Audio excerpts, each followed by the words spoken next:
Mejía, que para mí es el mejor. Dice que no es doctor de extraterrestres, pero lo voy a dejar que Miki Liu Surya, el periodista de España, que también es uno de los mejores periodistas, para mí es el mejor.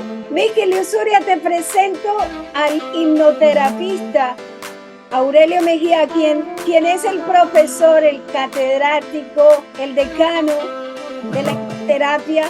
Te lo presento. Liu, Niki, ¿cómo es? Liu Surya. Es cierto lo que ella dice, el mejor donde no haya más. Bueno, humildemente, pues yo no me considero ni el mejor ni el peor, sino simplemente un currante, un artesano. Encantado de conocerte, Aurelio. Y nada, pues aquí estamos afortunadamente con una comunicación para este momento perfecta, después de haber sufrido problemas con la comunicación anterior. Sí, y en qué ciudad estás? Yo vivo fuera de la ciudad. Yo vivo en la costa de Almería, pero fuera de la ciudad. En el sureste de la península ibérica. Sureste de la península ibérica frente al mar Mediterráneo, sobre un acantilado. Ahí voy yo. Y nada, pues encantado. A mí siempre me ha fascinado el tema de la hipnosis, siempre me ha fascinado. Y bueno, pues supongo que se puede sacar mucha información útil y se pueden arreglar con esta técnica, se pueden arreglar muchos problemas también de seres humanos que sufren. Y bueno, pues aquí estamos deseando escuchar lo que tengas que decir. ¿Cómo te digo? ¿Liu o Surya? Mi nombre completo, seudónimo, porque es un nombre espiritual, no es mi nombre de pila, es Miki Liu Surya. Miki significa Miki Liu Surya con K. Miki significa dulce en quechua, Liu significa sauce en chino y Surya significa sol en sánscrito. O sea que es un nombre internacional porque coge elementos de 3 culturas distintas, la inca, la china y la hindú. Tiene que ver conmigo puesto que pues yo tengo mucha relación con la cultura hindú y la cultura china. Cosas que me gustaban más me gustan más los hindúes que los chinos, son más tranquilos, los chinos son un poquito más nerviosos. Dile la verdad, Aurelio Mejía, ¿quién eres tú? Que tú eres el papá de los gatos, porque él sí te puede decir que tanto que amas a los animalitos y que cuidas a tantos gatos. Aurelio Mejía, él sabe de toda esta gente cuando aman también los animales y aman sí. A los extraterrestres. Mi hija es médica veterinaria y sí le gustan mucho los gatos y los perros. Pues empecemos, ponga usted el tema. ¿Quieres que hablemos? Está bien, comienza. Ay, cómo me encanta. Es que es único. A mí me dijeron en México que te la has pasado por allá, te pasas por allá enseñándole a la gente la hipnoterapia, porque otro como Aurelio Mejía no hay. Pero ¿cómo te quedó el ojo, Aurelio Mejía, después de ver a estos 3 de la CIA, los agentes que vinieron y se colocaron allí en este palco? Para mí es como toreando para decir, sí, los extraterrestres están aquí. Luego de que por años y por años ya se había descubierto que estos extraterrestres no están aquí. Han vivido aquí por mucho tiempo. Aurelio Mejía, tu tema. Pues hablemos de eso. Ese es un tema que se presta mucho para especular. En realidad, negar los extraterrestres, negar que hay vida en otros planetas, yo no me atrevo, porque yo tengo sentido común y la lógica me dice que en vasto universo, donde es incontable la cantidad de galaxias y de planetas, pensar, suponer siquiera que somos los únicos habitantes, que estamos solos, que por un misterio desconocido de la creación escogió esta mota de polvo, porque es una mota de polvo comparada a las dimensiones con el universo, para colocar aquí toda la vida y toda la inteligencia del universo, asumiendo que el ser humano tiene inteligencia, que yo lo dudo. Entonces no tiene sentido común. A mí la lógica me dice que en todos los rincones del universo, donde haya condiciones físico-químicas apropiadas para formarse vida en cualquiera de sus formas, es posible que haya vida. ¿Y por qué digo en cualquiera de sus formas? Me voy primero filosóficamente a la nada. Luego de la nada, por un fenómeno para mí desconocido, comenzó a aparecer la materia. Pero estoy especulando. Primero, partículas subatómicas. ¿Por qué no dije átomos? Porque ya está demostrado que los filósofos se equivocaron cuando dijeron que la partícula más pequeña de la materia era el átomo, que ese era el ladrillo constitutivo de todo el universo. Estaban equivocados. Entonces, las primeras partículas fueron las subatómicas. Y poco a poco formaron el átomo. Y esos átomos se fueron uniendo y formaron moléculas, uniones complejas de átomos. Y en cierto momento, esa unión compleja de moléculas se dio cuenta de que podía pensar. Pienso, luego existo. O sea, apareció la forma elemental de pensamiento. Porque para mí este cerebro no se formó así de golpe. Esto viene por evolución. Entonces, al principio, la forma de pensamiento era muy rudimentaria. Pensamiento del vegetal, pensamiento del mineral. No sé cómo era. Y poco a poco, esas formas de pensamiento se fueron haciendo cada vez más complejas, hasta que dieron origen a las formas que hoy conocemos en los animales y en los humanos. Pero estoy especulando, porque ese principio no habrá forma de conocerlo porque no tenemos registros. Entonces, en cierto momento, la materia pasó a pensante. ¿Pero dónde pasó a pensante? ¿En el planeta Tierra? ¿En la constelación Delta? ¿En el planeta Águila? No lo sabemos dónde fue por primera vez esa chispa de vida y de pensamiento. Pero hemos visto que el universo está en evolución, en transformación, en explosiones. Y en grandes explosiones, sus partículas del planeta que acaba de explotar se dispersan expansivamente por el universo en diferentes direcciones, llevando esporas de vida, esporas de pensamiento. Y es posible que hace millones de años esas esporas, algunas cayeron aquí en esos meteoritos, se fueron sembrando, fueron evolucionando paralelamente a otras esporas que cogieron otras direcciones. Y tenemos lo que tenemos. Entonces hay dos opciones. Una, la vida se originó en la Tierra, cosa que yo lo dudo. O la vida se originó en otros lugares y ha venido aquí en viajes interestelares. He sabido, eso no es invento mío, que la capa superior de la Tierra está formada por polvo cósmico. Aurelio, ¿por qué lo sabe? ¿Por qué lo deduce? Porque hace millones de años caen meteoritos a la Tierra. Caen. Entonces, igual que cuando yo barro mi casa y me voy un mes de viaje, cuando regreso hay otra capa de polvo en el piso o suelo.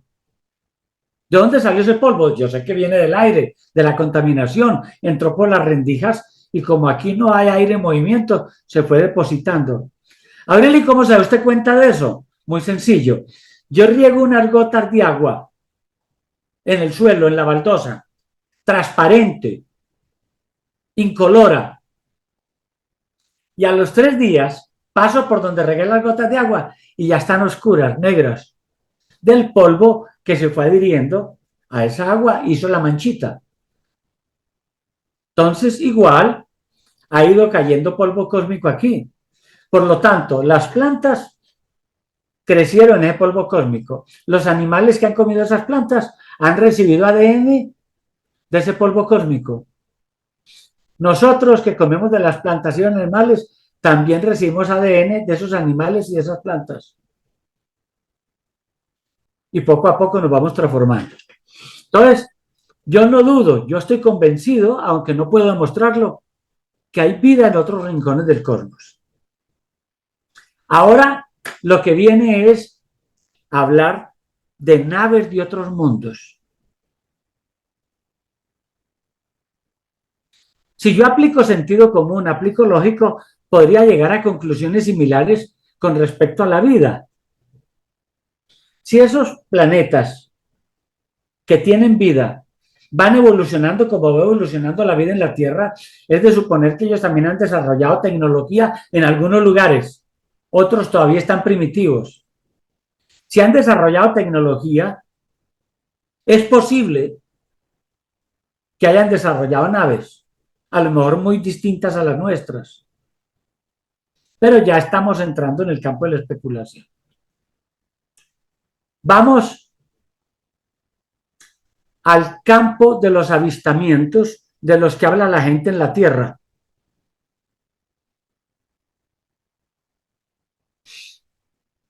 ¿Qué sucede con esos avistamientos? ¿Son naves de otros mundos? ¿O son ovnis? OVNI significa objeto volador no identificado. Supongamos que una paloma va volando muy alto. Es una paloma, pero va volando tan alto que yo no alcanzo a discernir si es una paloma, o un misil, o un balón chino, un globo chino de espionaje. Como no alcanzo a distinguir si es una paloma, o un balón chino, o un misil ruso, entonces para mí es un ovni. Allá un ovni. Entonces que quede claro que ovni no es sinónimo de nave de otro mundo. Si es una nave que viene de otro mundo, viene controlada a distancia o viene manejada por inteligencias. Porque si fueron capaces de desarrollar la nave, para algo la desarrollaron y tienen que saberla manejar y controlar. Si nosotros controlamos naves en Marte, enviadas desde la Tierra y en la Luna, ¿qué les impide a ellos también desarrollar naves que enviaron aquí a la Tierra? O sea que esas naves supuestamente tienen un objetivo inteligente. Pero, ahí viene el pero. Usted entra a Internet y ve cantidad de choques, de accidentes de aviones, bicicletas que se cayeron por un abismo. Todo en tiempo real, lo viste en Internet, y grabaciones. ¿Y por qué? Porque hay cámaras colocadas por todas las calles, por todas las esquinas, en todos los centros comerciales. Los policías llevan cámara en el pecho, los motociclistas llevan cámaras en el casco, los automóviles llevan cámaras aquí en el espejo retrovisor, por todas partes. O sea, ya no hay nada escondido. Todo está grabado. Entonces pregunto, si tenemos cámaras en aviones militares, en satélites y en todo lo que acabé de mencionar, ¿por qué no tenemos videos o fotos de naves planetarias de otros mundos? No las hay. A nivel militar, nos muestran unas manchitas que se mueven en blanco y negro, ni quieren colores. Y dicen, eso es un ovni. Sí, yo sé que es un ovni porque un objeto volador no identificado. Y muchos dicen que han sido contactados y llevados a la nave, abducidos. Y otros contactados reciben telepáticamente la fecha del contacto, tal día, tal hora, en tal lugar. Y ellos aseguran que sí, que el encuentro se dio y que eso era la nave. Yo pregunto, habiendo tantos contactados en el mundo, solamente yo conozco dos. Uno del que doy fe, uno por el que puedo meter la mano en la candela de que no es farsante. Muy amigo mío, ya murió. Y él me contaba sus encuentros con estos seres. Y en uno de esos encuentros, hace 30 años, le dijeron que en la luna había agua. Y hoy veía yo como cosa muy nueva la noticia de que en el polo sur de la luna encontraron agua congelada. Y ya Belio Rojas me había dicho eso hace 30 años, porque se lo habían dicho sus amigos del cosmos. Entonces, ¿por qué estos contactados? Hoy, ¿qué es esto tan común? Cuando van al punto del contacto, ¿por qué no le han tomado fotos a la nave? Fotos a estos hermanos del universo. No es muy extraño eso. Y no es muy extraño que ninguna cámara de esas de vigilancia que he mencionado tengamos una foto nítida de la nave, llámela de forma de plato, llámela en forma de cubo, llámela en forma de esfera. No la hay. Yo sería el primero en alegrarme con eso, porque a mí este tema de los ovnis me llama la atención. Si hay muchas personas que dicen que han visto, y yo también he visto, y mis hijos han visto y les hemos visto juntos, ovnis. Pero de pasar de ovni a nave de otro mundo es harina de otro costal. Entonces, ¿qué sucede? ¿Por qué desde la antigüedad creemos que hemos tenido contactos con seres de otros mundos? En Egipto, en México, en Perú, por mencionar algunos, en Mesopotamia. ¿Por qué no hay arcillas que tengan ya sea grabados o forma de que un niño de esos de esa época o un adulto de esa época viendo esa nave y sabiendo que ellos manejaban como plastilina la arcilla, ¿por qué no hizo con arcillita la nave? Y hoy tendríamos una prueba inequívoca de que realmente hubo contacto con naves de otros mundos. No, hay figuras que hoy tratamos de deducir, eso es una nave. ¿Por qué? Porque se parece a las naves de las que hoy tenemos referencia, pero no porque sin haber visto las naves de referencia hubiéramos podido sacar que eso era una nave en conclusión. Aquí este es un tema que se presta mucho para cortar tela, pero es un tema de no acabar, de no terminar de especular. Tenemos también experiencias en hipnosis, pero en hipnosis eso no es confiable, porque las personas bajo hipnosis pueden mentir. Bajo hipnosis, el hipnotista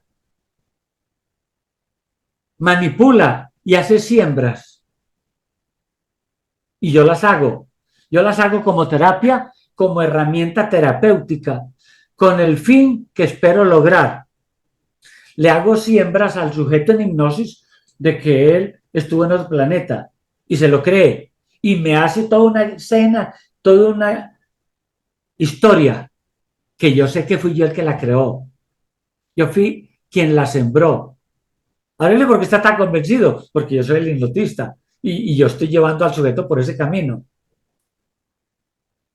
Yo puedo hacer que el sujeto de hipnosis crea que vio un dragón chino echando candela por la boca y que casi lo quema. Yo sé que eso es mentira, si usted también sabe que no es cierto. Pero si lo voy a utilizar como herramienta terapéutica, funciona. Entonces, lo que un sujeto dice en hipnosis no se puede tomar como cierto, aunque puede tener algunos elementos ciertos. No se puede tener como elemento probatorio en un juicio. Se descarta. Pero Volviendo al tema de lo extraterrestre en la hipnosis. Algunos colegas nuestros, yo me excluyo de ese grupo, ven demonios y ven extraterrestres en algunas conductas extrañas del sujeto y le hacen la siembra. Posiblemente no la hagan con el fin que yo lo hago, que es terapéutico, sino que inconscientemente, como ellos creen eso, les siembran el reptiloide, el escamoide, el purgoide, y preciso, esa larva energética aparece en el sujeto que está en hipnosis y él genera una historia basada en esa larva, en ese reptil que la dejó en embarazo. Eso no es cierto. Si es tan difícil probar que es cierto, lo que es físico, los avistamientos, con todas estas cámaras que mencioné, ahora imagínense probar que algo imaginario, invisible, que está diciendo un sujeto de hipnosis es cierto. Ahora entonces tampoco es cierto cuando hablan de ángeles, tampoco es cierto igual. Donde a mí se me aparezca un hombre con alas y todo el cuerpo forrado en plumas, a mí me da el patatús, me da un infarto y corro a buscar a Miskil y Usuria para que me haga un exorcismo. Bueno, muy interesante todo lo que cuenta. Ha hablado de muchos temas. Yo voy a antes de hacer la pregunta, voy a comentar que efectivamente el aire, el mar de los alquimistas, que es donde está la fuente de la vida, es el aire. Los alquimistas, cuando hablan del mar, se están refiriendo al aire, que sería la fuente de la vida, que coincide con lo que dice. Y especialmente se concentra en el rocío. Esa energía que viene del cosmos se concentra en el rocío. No solamente viene del cosmos, sino viene del sudor de la propia tierra. Y la base de la alquimia sería refinar el rocío para obtener, digamos, la esencia pura de la energía universal, que sería la fuente de la vida, según la alquimia tradicional. Luego, sobre los ovnis, pues hay de todo. La mayor parte eso es tecnología militar secreta, como los ovnis triangulares. También hay muchos drones, por supuesto que hay muchos drones. Y el por qué las fotos no son nítidas, pues yo le doy una explicación muy sencilla. Y es que la tecnología que utilizan distorsiona las formas, porque crean alrededor de los sólidos, crean un plasma. Campo gravitatorio. Sí, un plasma en contacto con el aire. Luego en el espacio las formas son nítidas, en el espacio las formas son nítidas, pero cuando están en contacto con la atmósfera terrestre, crean un plasma a su alrededor que deja que los objetos sólidos dejan de ser nítidos. Y respecto a los datos falsos de la hipnosis, pues creo que existen, lo mismo que existen recuerdos verdaderos, existen recuerdos falsos, porque sobre todo las personas que han tomado alucinógenos crean lo que se llama una línea de tiempo falsa, porque se meten en cosas que no son reales, en unos recuerdos que no son reales, porque los han generado a través de las alucinaciones debido a sustancias enteógenas o sustancias psicotrópicas. Y esa es una explicación que yo le doy al tema de los recuerdos falsos, sobre todo los que han tomado, los que han tenido alucinaciones. Y bueno, entonces, la pregunta que le haría sería que cómo distinguir en la hipnosis, cómo distinguir lo que es verdad, lo que son recuerdos verdaderos de lo que son recuerdos falsos, porque supongo que esto no debe ser nada fácil.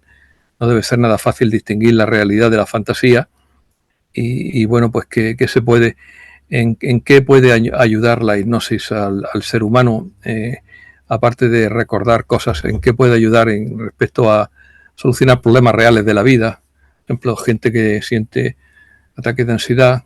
Ahora mismo la petición de consulta para los ambulatorios de la Seguridad Social están saturadas, porque hay más ataques de ansiedad que nunca. Más ataques de ansiedad que nunca.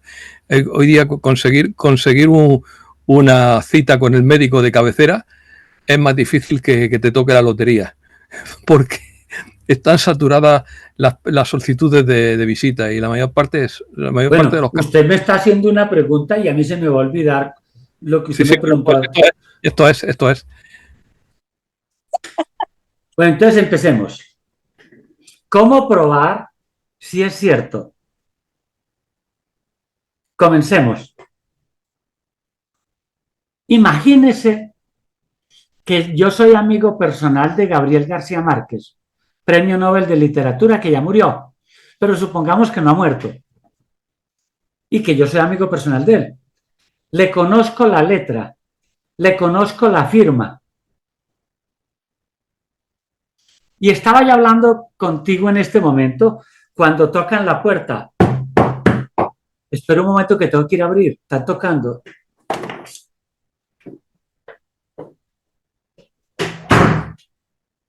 Es que esta puerta es inversa, se abre cerrándola.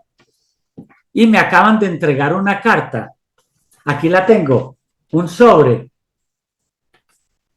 Y yo, como veo que dice para Aurelio Mejía y atrás dice remite Gabriel García Márquez y está a mano y yo le conozco la letra, entonces estoy emocionado. Aprovecho para empezar a leer la carta aquí delante de ustedes. Yo empecé a leer y ustedes vieron que yo empecé a mermar el volumen y fui cambiando de colores como el camaleón. Aurelio, ¿y por qué? Me está insultando. Me está, como dicen los mexicanos, mandando a la chingada. Entonces yo guardo la carta. Pregunta, ¿es de Gabriel García Márquez? Alguien dirá, claro, usted le conoce la letra.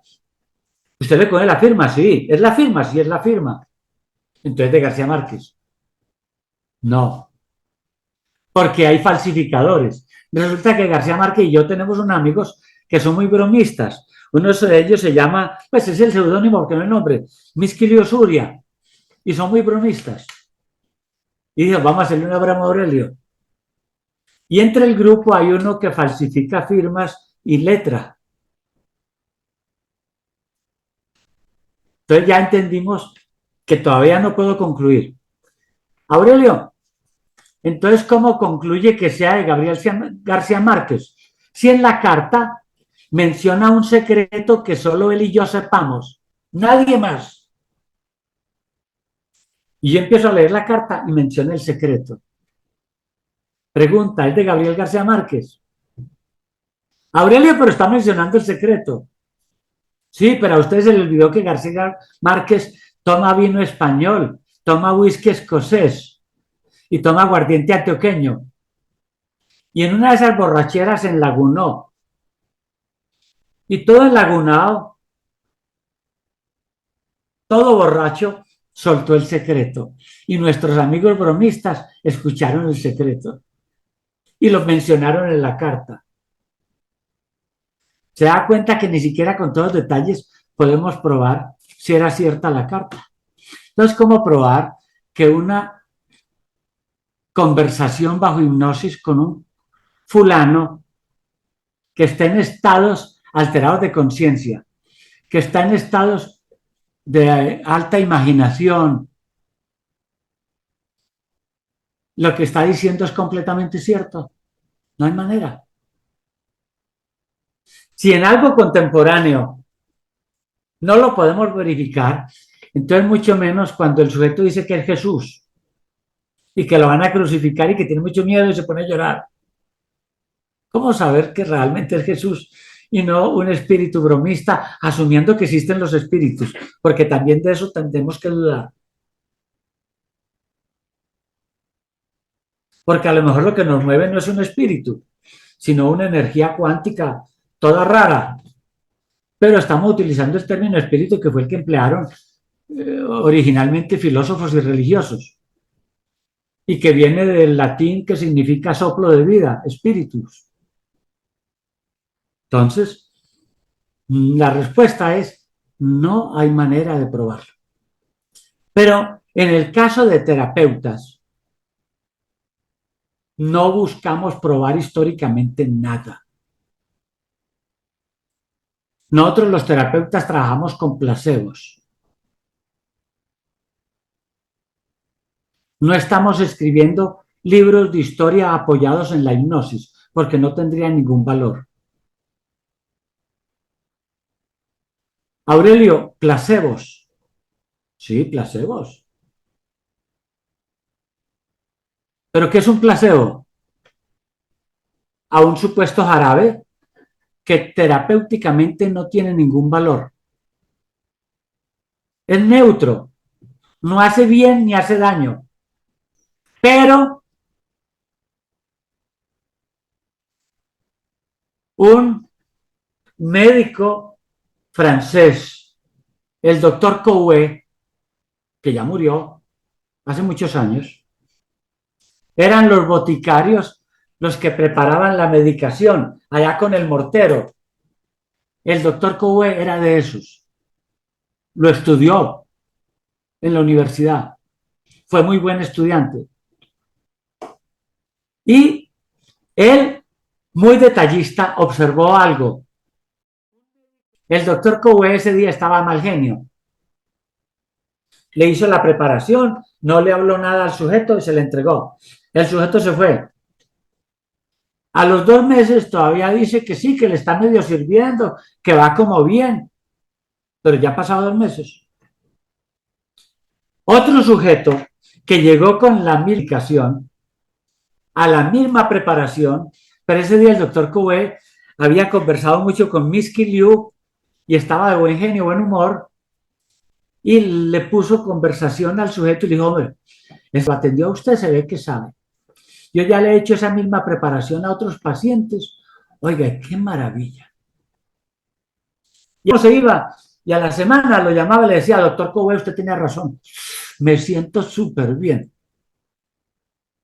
El doctor Coué observó por qué a los pacientes a los que les hablé sanaron tan rápido, les funcionó, y por qué a los otros que los atendí mal, que no les dije nada, se demoraron para sanar. Observó que cuando decía algo placentero, se potenciaba en el sujeto. No es que se potenciara en el objeto, se potenciaba en el resultado. Cuando él le hablaba cosas placenteras, por eso se llama placebo, viene de placentero. Pero como el sujeto que la va a tomar ha oído hablar tanto de Misky Liu, se la toma y se alivia. Es ahí donde está el poder de la hipnosis, en el poder terapéutico del placebo. Cuando el terapeuta le cambia el pensamiento, le cambia la actitud al sujeto. Un ejemplo, mi esposo me regaña. Ese me tiene mucha fuerza y la persona se siente mal, la esposa. Si yo en la hipnosis le borro, le suprimo el me, la frase queda, mi esposo regaña. Ya ella se salió de la ecuación y lo perdona más fácil. Entonces, nosotros utilizamos diferentes herramientas como terapia con el sujeto en hipnosis. Uno, el cambio de roles. Bajo hipnosis tiene un poder que no lo alcanzas a imaginar. Pensar y actuar como el otro. La persona asume realmente el rol, se cree el papel, se cree el libreto.